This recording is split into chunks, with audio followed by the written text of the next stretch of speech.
ဒီနေ့ Thai style 5သားလုံးကျန်တဲ့ထမင်းဘူးကို 7-Eleven ကနေဝယ်စားပါမယ်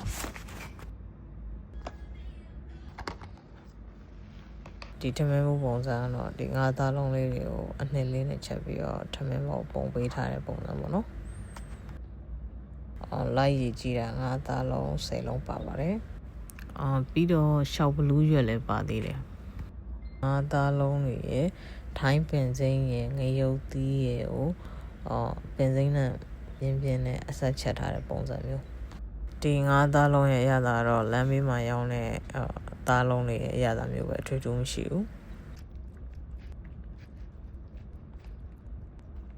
ထမင်းနဲ့တေချာနဲ့ဖက်ပြီးစားလိုက်တော့လေသူ့ရသာမဆိုးပါဘူး